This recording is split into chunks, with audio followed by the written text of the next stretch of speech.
Alright, so like I mentioned in many videos in the past, photography and videography is a really fun hobby of mine. So I thought it'd be fun to go ahead and do a series on how to get started in photography. So as you know, in the past, photography can be really expensive. And it can be something that's very complicated, to be honest with you. When I bought my actual DSLR camera, I was pretty intimidated for a while, and it took me a while to figure out how to use that camera. So what I want to do, I'm going to do a series of videos on how to use your iPhone. Yeah, little old thing right here. And almost everybody's got one, and a lot of what I'm going to be going over will be good if you're using a Google Pixel or an Android-based phone or something like that. You know, a lot of the fundamentals will be the same. So let's go ahead and get started. All right, so the first thing I want to warn you about is there is a front camera and a rear camera. Now the front camera most people use to go ahead and, take their selfies, right? Well, that is not the best quality camera on your phone. So you can go ahead for the selfies and things like that, go ahead and use that. But if you're going to take good quality pictures that you're going to post online or something like that, always use the rear cameras. So I'll go ahead and demonstrate how you can switch back and forth between the front and the rear camera on my iPhone. Okay, so there we go. Now you're looking at my camera. That's out in front of me. And over here on the right hand side, you can see those two arrows going back and forth. There I am. And that's how you use it in selfie mode, is you flip that around or you press that and you can go back to the rear cameras. And on the rear cameras, you also notice down here at the bottom you got 0.5, which makes it farther away.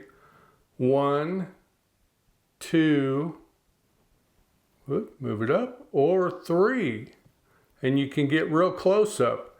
And if you notice, if you're looking at the camera here, if you notice there's actually 3 cameras on my phone. So that's what those are for. Okay, so on most of these phones, you can zoom really far in by just, taking your fingers and expanding them or bringing them in. You can zoom in and out. Now, I would suggest that you don't zoom out too far. This is my second recommendation. Because when you do, say you go much past that 3, which is the 3 times zoom camera on my phone, when you start getting farther out, it starts getting really distorted and pixelated. And that was one of the problems with the earlier phones. My wife was notorious for this. She'd be at a soccer game or something like that, the kids' baseball game or whatever, and she'd zoom way, way in and then wonder why the pictures didn't look real good. And that's the reason. They just get too pixelated. So try not to zoom in, or zoom out too awfully far, because it really will distort your picture. Okay, the third thing I want to warn you about are that videos take up a lot of space on your phone. They take up a lot of the memory. So be careful when you're shooting videos that you don't try to shoot hour-long videos, because you'll run out of space on your phone really quick. Now, they do make external drives that you can plug into your phone if you're going to use your phone for doing, long-length videos and things like that. I actually started out with YouTube using my phone, and I would have to shoot the videos and then go ahead and delete them off of my phone because I couldn't pile up too many. Unless you buy a phone that's got 1 terabyte worth of memory, you're going to run out pretty quick. So be careful of that with the videos. If you're using a phone, just be careful of that. All right, so while we're on the subject of videos, let's take a look at my phone and how I have mine set up, because there are specific things that you want to do. You have, your regular standard videos you're taking. You can have your slow motion videos and your cinematic. And you want those to be a little bit different. If you're going to take if you're at a wedding or something like that and you're wanting to take a video, well, I shouldn't use that. Weddings aren't good. You shouldn't have your phone out during a wedding. Let's say the after party of the wedding, the reception. and you know, you're wanting to take some videos of dancing and stuff, you may want to get those in cinematic mode. You may want those to be a little better video. So let's take a look at that real quick. All right, so the way I have mine set up, and just a little bit of a lesson here, is that for your cinematic videos or things that you look at that look the most natural, you're going to be at 24 FPS or frames per second, okay? Now on the record video, I've got mine at 30 frames per second because I don't have that choice. If you look here, I have 25, which is they call it an international, the PAL. And you can turn that on or turn it off down here. You can see there. But I leave mine on 30 at 1080p. And that's because I don't want to eat up all my storage space. And then my slow motion, I have 1080p at 240 frames per second, which, to be honest with you, I use my GoPro when I'm doing slow motion video. And the cinematic, that's where I go ahead and I say, you know what, I'm going to go ahead and put that up to 4K resolution, but I'm going to bring it down to 24 frames per second because that's pretty much what our eyeballs want to see in a cinematic video. Now, what's the difference between 1080p and 4K? It's quite a bit, and what it'll do is under 4K, you don't really need that because anything you're going to post for social media or anything you're gonna, put out there, it's gonna dumb it down to 1080p anyway. But what the 4K does is that gives you more pixels, and it allows you to actually, while you're editing, to zoom in on something if you want to, and make it a little bigger, and the picture doesn't get as distorted when you're editing in post.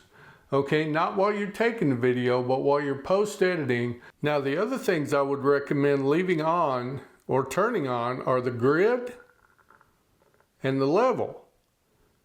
And that's so you can go ahead and get used to holding your phone level. It gives you good optics, and especially if you're not using any kind of a post editing software, that you can go ahead and level it up. It really does make, like, how many times have you watched a video or something somebody's taken and it's all crooked and just kind of bothers you? You almost want to hold your phone or whatever you're looking at. So, it will be level so that your brain says, hey, that's a good picture. So let's go ahead and take a look at that real quick. Let me go to my camera. Okay, and you can see those lines there. And if you look at that line in the middle, you can see where it goes away and then it comes back, and see now there I'm level when it turns yellow, and there I'm not.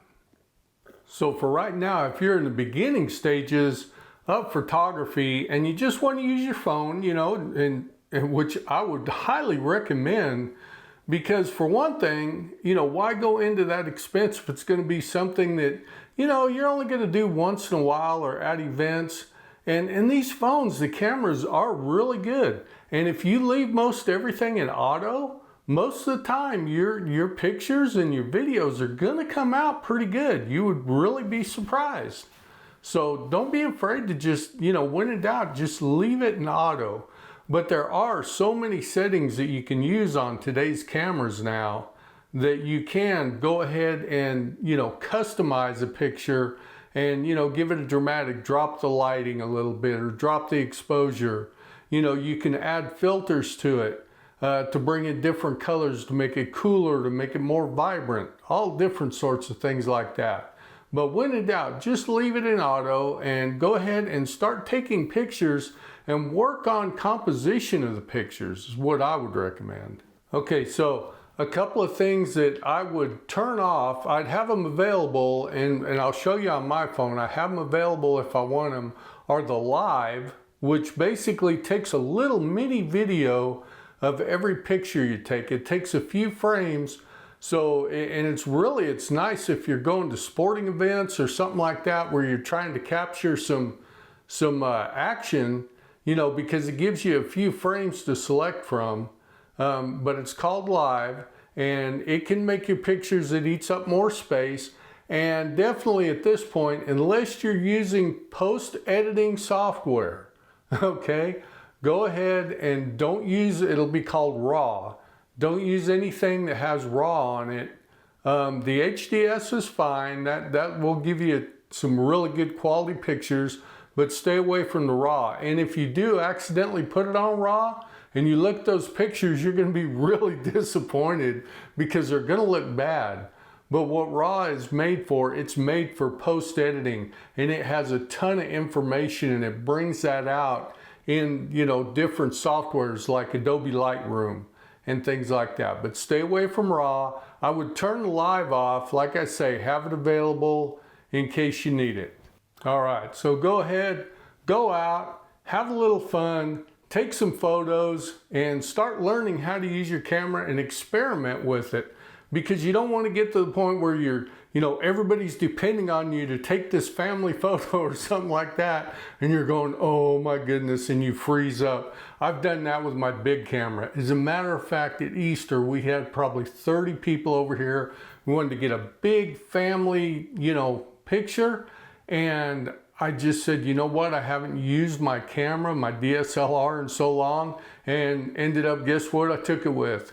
That's right, I took it with my iPhone.